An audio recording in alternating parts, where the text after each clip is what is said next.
우리 우종학 집사님께서 말씀을 전해주시는 날입니다. 선을 행해도 받는 고난이라는 제목으로 말씀 전해주시겠습니다. 네, 예, 잘 들리시죠? 네, 오늘 삼암 성도 여러분 반갑습니다.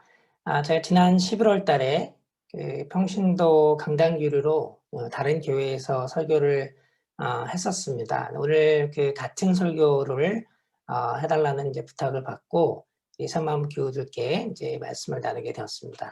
오늘 제목은 선을 행해도 받는 고난입니다. 우리 팬데믹 상황에서 우리의 신앙을 이제 돌아보는 주제로 설교를 해달라고 이제 강당교류 측에서 부탁을 받아서 준비했었는데 좀 다듬은 내용으로 오늘 함께 이 본문 내용을 같이 나누겠습니다.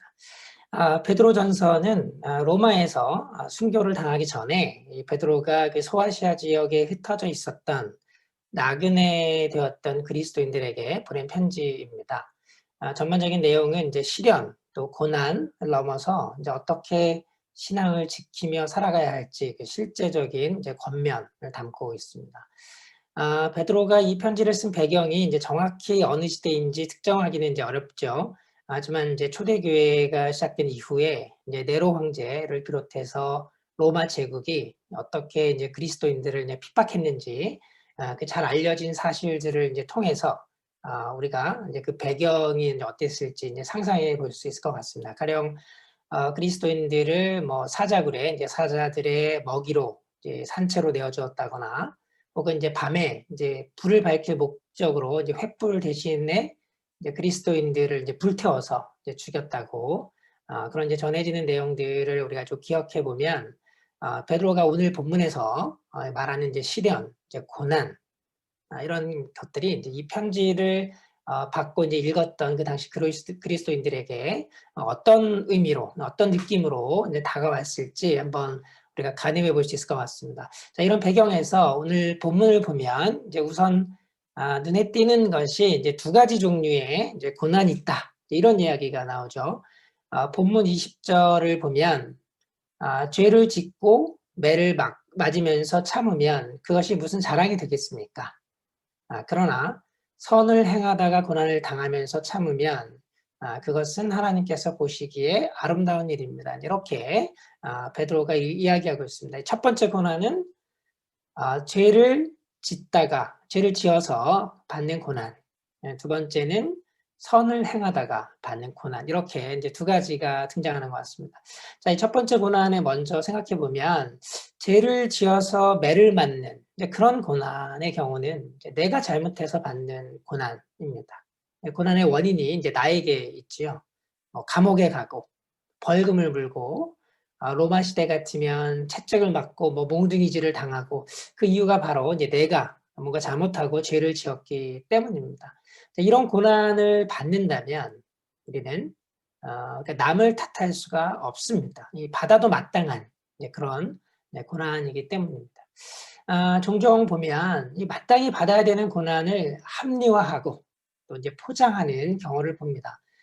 종교 지도자들의 경우에도 자기가 이제 저지른 잘못 때문에 고난을 받고 어려움을 당하게 되었음에도 불구하고 마치 복음을 위해서 또 혹은 어떤 위대한 가치를 위해서 자기가 희생되고 고난을 받은 것처럼 이제 그렇게 이제 포장하는 경우들이 있죠. 뭐 불법으로 교회 건축을 해서 막대한 금전적 책임을 져야 된다든지, 교회의 재산을 이제 불법적으로 사용해서 법의 제재를 받고 구속된다든지, 또 교회 세습으로 사회적 지탄을 받고 또 이제 교회가 분열되고 이제 그런 고난을 당한다든지 뭐 이런 경우들이 있습니다.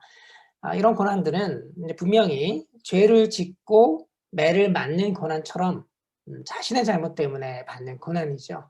자랑스러운 고난이 아니라 어쩌면 이제 부끄러운 고난, 억울한 고난이 아니라 마땅한 고난입니다. 우리가 우리 삶을 좀 돌아보면 또 우리가 우리 인생에서 이제 저질렀던 많은 잘못들, 또 죄악들, 남을 미워하고 시기했던 것들, 우리가 악행을 저질렀던 것들, 이런 것들을 좀 다 한번 모아놓고 생각해 보면 어쩌면 우리는 마땅히 이제 고난을 받아야 되는 사람들일지도 모르겠습니다. 이 한쪽에는 내가 저지른 죄들을 다 모아놓고 다른 쪽에는 내가 당했던 이제 고난, 시련, 어려움, 뭐 고통 이런 걸 다 모아놓고 비교해 보면 내가 지었던 어떤 죄의 양에 비해서 내가 받은 고난의 양이 뭐 혹시 더 적은 건 아닌가, 그런 생각이 들 수도 있겠습니다. 죄를 지은 만큼이 아니라 매를 좀 덜 맞은 게 아닌가, 이제 그런 생각 말입니다. 하지만 우리는 이제 그리스도의 십자가 이 사역 때문에 우리의 죄 때문에 마땅히 받아야 될 고난도 면제받게 되었습니다. 그것이 성경이 가르치는 이제 구속입니다. 성경은 우리가 선해서, 우리가 아주 뭐 선을 너무 잘 행하고 훌륭해서가 아니라, 우리가 이제 죄인임에도 불구하고 부족하고 또 이 어떤 선한 사람이라기보다는 죄의 삶을 살았음에도 불구하고 하나님의 은혜가 우리에게 주어져 있음을 이제 가르쳐 줍니다. 그런데 오늘 본문은 이제 이런 죄를 짓고 매를 맞는 고난 말고 다른 종류의 고난을 이야기합니다. 선을 행하다가 받는 고난이죠. 내가 잘못을 저지르지도 않았는데 고난을 당하는 경우가 있습니다. 더군다나 선을 행하는데 단순히 잘못을 행하지 않은 것뿐만 아니라 적극적으로 선을 행하고 이웃을 사랑하는데 그런데도 받는 고난이 있습니다. 우리가 좀 더 생각해 볼 고난은 바로 이런 종류의 고난이겠습니다. 도대체 왜 이 선을 행하는데도 고난을 받게 되는 걸까요? 이 고난의 이유에 관해서 보통 이제 하나님의 더 큰 뜻이 있을 것이다, 뭐 이런 대답들이 있죠. 뭔가 더 위대한 일을 행하시기 위해서 이런 어떤 고난의 과정이 필요하다, 뭐 이런 대답입니다. 어떤 범죄의 피해자가 되거나 뭐 사고를 당하거나 아니면 어떤 그 어려움을 당하는 사람들에게 뭔가 더 하나님의 더 큰 뜻이 있을 거야, 이렇게 위로하는 경우가 종종 있습니다. 네, 물론 이제 그 위로의 마음은 이제 이해가 됩니다. 그러나 이 설득은 잘 되지 않는 것 같습니다. 굳이 그렇게 고난을 당하는 과정을 통해서야만 하나님이 어떤 위대한 일을 행하셔야 하는 걸까? 내가 잘못한 것도 아닌데 내가 고통을 당하는 어떤 그 과정을 겪어야만, 그래야만 꼭 그 하나님의 큰 뜻이 이루어지는 거냐, 이런 반문들이 이제 떠오르기 마련입니다. 어떤 시련 또 고난의 과정을 거치면서 더 큰 믿음으로 어떤 훈련하시는 거다, 이런 그 답변도 있습니다. 아니, 베드로도 이 베드로전서의 다른 부분에서 살짝 이제 이런 이야기를 언급하기도 하죠. 근데 결과적으로는 그렇습니다. 결과적으로는 그리스도의 어떤 그 삶의 모범을 따르려고 하는 우리 신앙인들은 이 고통을 통해서, 고난을 통해서 더 성숙해지는 것이죠. 어떤 큰 병에 걸려서 어떤 역경을 겪고 나면 우리 인생을 보는 눈이 이제 달라지게 됩니다. 너무나 억울한 일을 겪고 나면 이 세상을 대하는 이제 우리의 어떤 자세가 달라지는 것이죠. 고통을 통해서 신앙이 성숙한다, 그 말은 이제 맞는 말입니다. 경험적으로 그렇죠. 하지만 왜 여전히 그렇게 이제 고통을 겪는 과정을 꼭 거쳐야만 하나, 그런 질문은 남는 것입니다. 베드로는 오늘 본문에서 그리스도인들이 고난을 받는 원인을 명확히 제시하지는 않습니다. 다만 그는 이 고통을 어떻게 감당해야 하는가에 대해서만 말하고 있는 것 같습니다. 20절에 보면 죄를 지어 받는 고난과 다르게 선을 행하다가 받는 고난, 그 고난을 견디고 참으면, 선을 행하다가 받는 고난을 우리가 잘 감당해내면 그것이 하나님 보시기에 아름답다, 이렇게 이야기하고 있습니다. 근데 물론 이 말씀은 이제 하나님이 우리가 막 고통당하는 모습을 막 이렇게 즐긴다, 이런 뜻은 아니죠. 이제 그런 뜻은 아니고, 하지만 우리가 어떤 고난을 참고 견디는 일 그 자체가 어떤 그 굉장히 고귀한 어떤 매우 가치 있는 위대한 일이라고 말하는 것 같습니다. 베드로는 우리가 그렇게 고난을 당하고 선을 행하다가 고난을 당하고 그 고난을 견뎌내는 어떤 그런 삶으로 부르심을 받았다라고 까지 이야기하고 있습니다. 베드로전서 전체를 봐도 고난의 원인에 대한 명확한 답은 없습니다. 그 대신에 우리는 이 베드로전서의 이제 흐름을 보면서 베드로가 이야기하는 몇 가지 힌트를 얻을 수 있는데요. 첫 번째는 우리가 베드로가 이렇게 이야기하죠. 우리 그리스도인들은 어둠에서 불러내어 빛으로 인도된 택함 받은 족속이다. 왕 같은 제사장이다. 거룩한 민족이요 하나님의 백성이라고 말합니다. 이 로마 시대에 그 살았던 그리스도인들이 그 다양한 어떤 시련과 역경, 아까 말씀드린 그런 어떤 역경들에 처해 있는데 그들은 여전히 내가 누구인지, 우리가 누구인지, 우리의 신분이 어떻게 변했는지를 베드로가 먼저 강조하는 것이죠. 사회적인 신분은 여전히 이제 노예일 수도 있고, 뭐 종일 수도 있고, 미천할 수도 있고, 사회적인 약자일 수 있습니다. 그러나 영적인 신분이 변한 것이죠. 왕 같은 신분, 어떤 하나님의 어떤 백성으로 어둠에서 빛으로 옮겨진 것입니다. 과거에는 우리가 저지른 그 어둠의 죄악들 때문에 매를 맞아야 할 마땅한 사람들임에도 불구하고 이제는 그 매를 맞지 않아도 되는 그 죄를 감당하지 않아도 되는 빛으로 옮겨진 사람들이 되었다라고 첫 번째로 강조하고 있습니다. 이 두 번째는 미래에 대한 소망을 이야기하죠. 우리의 믿음이 단련돼서 미래에 예수께서 다시 오실 때에 영광과 존귀를 얻게 될 것이다 라고 가르칩니다. 이 편지를 받았던 그 소아시아 지역에 흩어져 있던 그리스도인들이 예수의 재림이 곧 임할 것이라고 사실 이제 믿고 기대했었습니다. 물론 이제 그들의 기대는 좀 어긋났죠. 21세기 오늘 우리 한반도에 사는 우리는 그 미래가 언제 올지 또 우리가 얻게 되는 영광과 존귀라는 게 도대체 구체적으로 뭘지를 명확하게 이해할 수는 이제 어렵겠습니다. 하지만 하나님과 이제 그리스도와 함께 누릴 어떤 그 고귀하고 위대한 그 무언가에 대한 그 소망을 품으라고 이제 베드로는 오늘날 우리에게도 동일하게 권면하고 있는 것이죠. 하나님의 나라가 언제 도래할지, 과연 하나님의 통치하심이 온전히 창조 세계를 다스린다라는 것이 과연 그게 무슨 뜻일지, 하나님 나라에 참여하고 함께 누릴 그 영광과 존귀라고 하는 것이 무엇인지 우리가 잘은 모르지만 우리는 그 소망을 우리 나름대로 다양한 방식으로 상상하고 또 그려내고 품고 간직하며 오늘도 이제 그리스도의 모범을 따라서 살아가는 것입니다.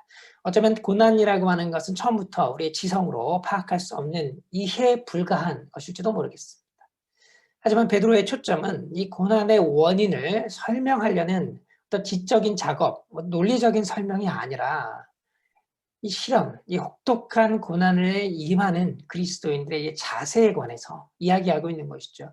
우리의 어떤 변한 신분, 또 미래의 소망을 바라보면서 선을 행해도 받는 고난을 참고 견뎌내라고 베드로는 말하고 있습니다. 이 고난에 관해서 이야기하면서 베드로는 이제 핵심적으로 이제 그리스도를 언급하고 있죠. 21절에 보면 이렇게 나옵니다. 그리스도께서는 여러분을 위하여 고난을 당하심으로써 여러분이 자기의 발자취를 따르게 하시려고 여러분에게 본을 남겨놓으셨습니다. 우리가 이제 가만 생각해 보면 그 그리스도께서 받은 고난은 우리가 앞에서 살펴본 그 두 가지 고난 중에 어떤 고난인가요? 자신의 잘못 때문에 고난을 당하시지는 않았죠. 베드로는 그가 죄를 지으신 일이 없고 그의 입에서는 아무런 거짓도 찾아볼 수 없다라고, 그러니까 죄를 지어서 매를 맞고 당한 고난이 아니라고 이야기하는 것이죠. 그렇다면 왜 예수께서는 고난을 당하셨을까요? 우리가 생각할 수 있는 유일한 이유는 바로 그가 우리 사람들, 우리 인류, 우리 호모사피엔스를 또 이 세상을 사랑하셨기 때문이죠. 하나님이 이 세상을 이처럼 사랑하사 독생자를 주셨으니 이는 저를 믿는 자마다 멸망치 않고 구원을 얻게 하려 하심이라 라고 한 그 요한복음 1장의 말씀이 떠오릅니다. 그 사랑 때문에 그리스도께서는 그 혹독한 십자가의 고통, 그리고 그거보다 더 심한 신의 지위, 신의 자리를 박탈당하고 버림받는 고통을 이제 몸소 감당하신 것이죠. 베드로는 오늘 이 고난을 앞둔 소아시아 지역 사람들에게 그리스도의 모범을 따르라고 이제 권하고 있습니다. 내가 왜 고통을 당하는지 이해할 수 없더라도 고난을 당하신 그 그리스도를 묵상하면서 나의 고난을 이제 감당하는 것이 이제 신앙의 길입니다. 사실 우리가 당하는 고난이 아무리 크다고 해도 그리스도의 고난에 비할 바는 아닐 것입니다. 이 로마 시대의 그리스도인들이 그 동물들에게 잡아먹혔던 그 잔인하고 처참한 고난과 비교해 보면 오늘 이제 우리가 선을 행하다가 받는 고난이라고 해도 그다지 크지 않겠다 싶습니다. 뭐 사회적으로 지탄을 받는 기독교인들의 그 행태 때문에 좀 부끄럽고 교회 다닌다는 말을 꺼내기 어려운 수준의 뭐 그런 고난도 아니겠습니다. 물론 이제 그 수준을 넘어서 훨씬 심각한 고난, 어떤 육체의 고난, 정신적인 고난, 다양한 고난을 당하는 우리 새마음 식구들 또 우리 이 땅에 많은 우리 형제들이 있다는 것을 우리는 이제 분명히 이제 기억해야 할 것입니다. 도대체 왜 우리는 고난을 당하는 것일까요? 이 악과 고통의 문제는 신학의 신정론이라고 하는 것으로도 답하기가 쉽지가 않습니다. 이 코로나19가 퍼진 이 팬데믹의 시대, 이 유행병의 시대를 우리는 이제 1년 가까이 살고 있습니다. 전 세계가 앓고 있죠. 제가 지난 11월 28일에 설교 준비하면서 이 전 세계의 통계를 보니까 약 145만 명이 코로나 바이러스로 사망했고 우리나라 사망자가 500명이 넘었었습니다. 어제 통계를 다시 보니까 2달 지났는데 사망자가 전 세계에 200만 명이 넘었고 우리나라도 이제 1,200명이 넘었습니다. 하루에 이제 수만 명이 죽어나가는 그 심각한 나라들도 있죠. 거기에 비하면 우리나라가 이제 방역을 잘하는 것처럼 보여도 여전히 많은 사람들이 심각한 고통을 호소합니다. 바이러스의 어떤 직접적인 피해뿐만 아니라 이제 경제적인 피해가 극심하죠. 사회적 약자들, 어떤 삶이 어려운 분들은 그에 비례해서 훨씬 더 크게 고통에 내몰리고 있습니다. 도대체 이 고난은, 이 바이러스의 팬데믹의 고난은 왜 우리에게 주어진 것일까요? 이 고난은 이 두 가지의 고난 중에 어떤 것일까요? 혹시 우리 누군가가 잘못해서 이런 이 코로나 바이러스가 퍼져서 우리 인류가 고난을 당하게 되는 것일까요? 혹시 한국 교회가 너무나 타락해서 혹시 그 대가로 우리가 이 고난을 받게 되는 것일까요? 팬데믹뿐만이 아닙니다. 우리 삶의 자리에서 겪는 다양한 층위의 이제 고난이 있죠. 사실 이제 그럭저럭 저는 이제 평탄한 삶을 이제 살아왔는데 뭐 그런 제가 고난에 대해서 뭐 무슨 이야기를 할 수 있겠습니까만 사실 건강 문제로 오는 고난들, 어떤 노화, 나이가 들어가면서 당하는 고난들, 치매라든가 어떤 병의 문제, 인간관계에서 발생하는 고통, 경제적인 쪼들림, 또 걱정, 미래에 대한 불안, 또 살아갈 이유를 찾지 못하고 죽음을 선택하게 만드는 그런 어떤 고통들, 또 평생 내가 비정규직을 면할 수 있을까? 이런 어떤 그 젊은 세대들의 불안감, 또 아파트와 주식으로 돈을 버는 그 대열에 동참하지 못해서 오는 어떤 뭐 박탈감, 상대적인 박탈감들, 뭐 다양한 고난의 모습이 있을 것입니다. 내가 잘못한 것이 아닌데, 아니 오히려 내가 선을 행하려고 열심히 하는데 정말 열심히 살려고 하고 사랑을 실천하고 이웃을 돕고 말씀 따라서 살려고 하고 다른 사람들 섬기고 더 사랑하려고 하는데 그래도 우리에게 다가오는 고난, 이 고난을 우리는 현실에서 마주하고 목격하게 되는 것이죠. 베드로는 고난을 견디라고 말합니다. 이 무책임하게 들릴지도 모르겠습니다. 그러나 그것이 바로 성서가 우리에게 주는 가르침입니다.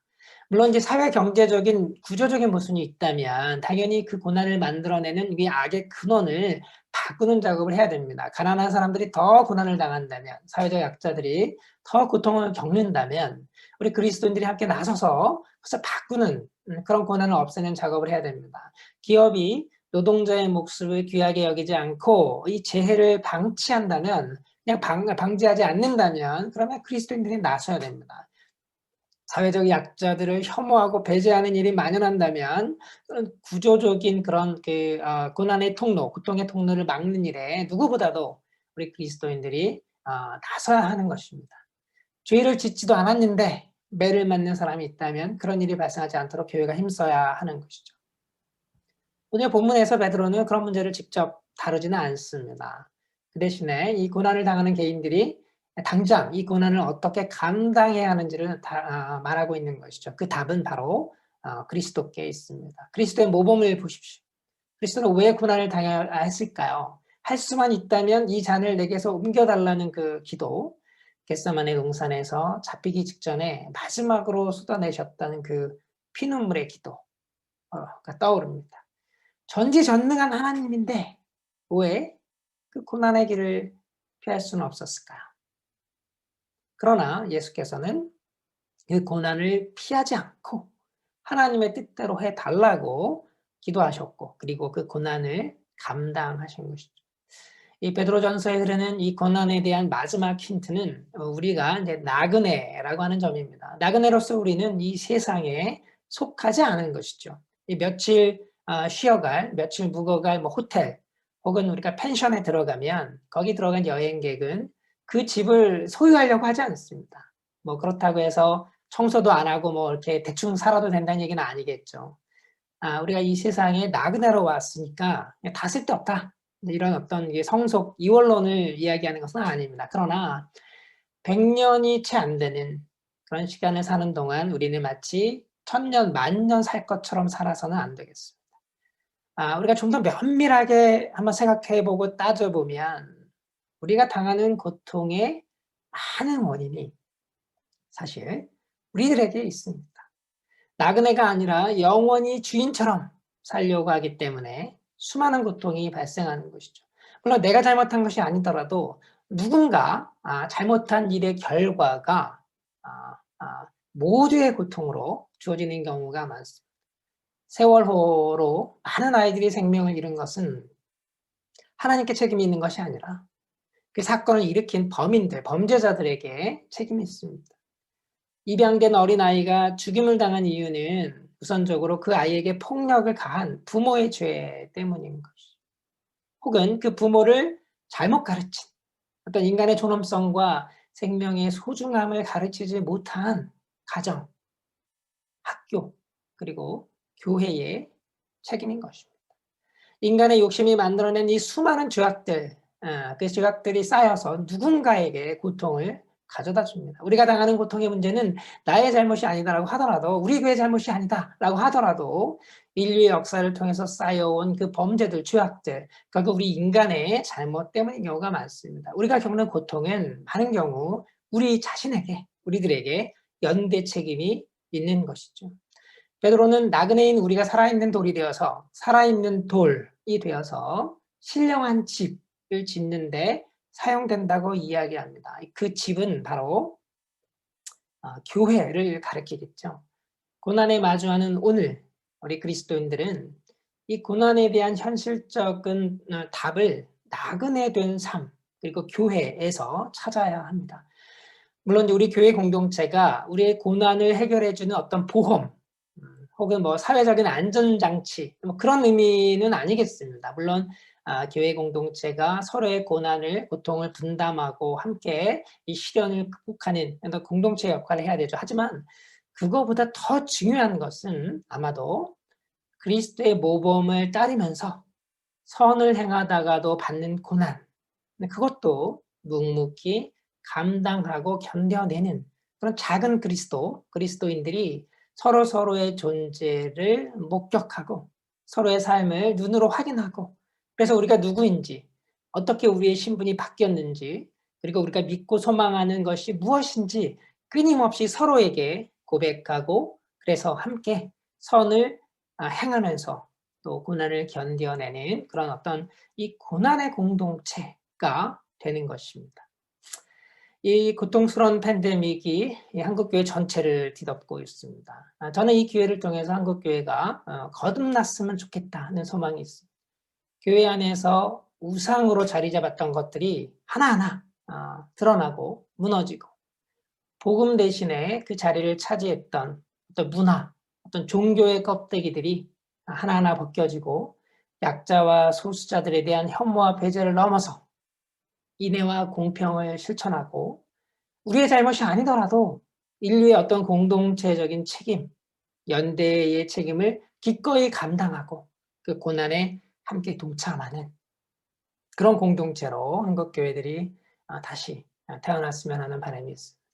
이웃의 고난을 내가 감당하겠다는 의지가 있어야 됩니다. 내 삶의 고난이 많다고 해도 내 고통의 무게보다 훨씬 더 무거운 고난을 감당해내고 있는 이웃에게 우리의 손을 내밀어야 합니다. 우리 주머니도 열어야 됩니다. 뭐 가능하면 수입의 100분의 1이라도 따로 떼어놓고 도와야 하는 것입니다. 교회도 교회 내부에만 신경 쓰는 것이 아니라 교회 밖으로 손을 내밀어서 도와야 됩니다. 뭐 재정의 10분의 1 아니면 20분의 1, 100분의 1이라도 이 교회 밖에 고통에 처한 사람들을 경제적으로 돕는 일도 해야 됩니다.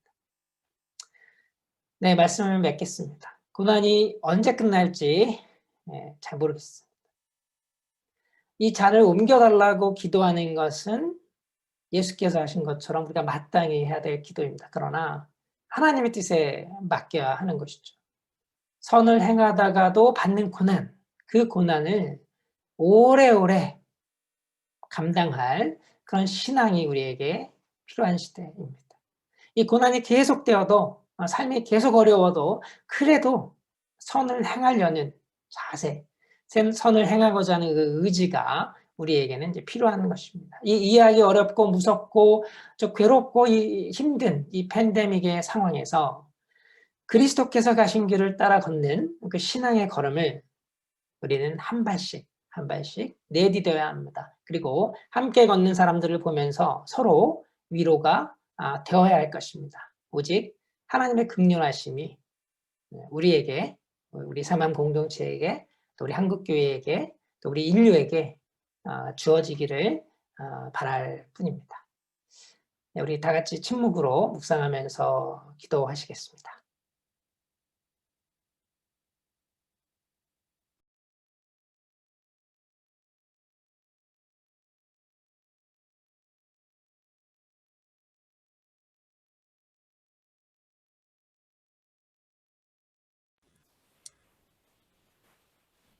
주님의 고난을 기억하고 우리의 나그네 된 삶을 기억하면서 선을 행하다가 당하는 서로의 고난을 함께 견뎌내는 그런 우리 새마음교회가 되길 주님께 간절히 기도합니다. 아멘.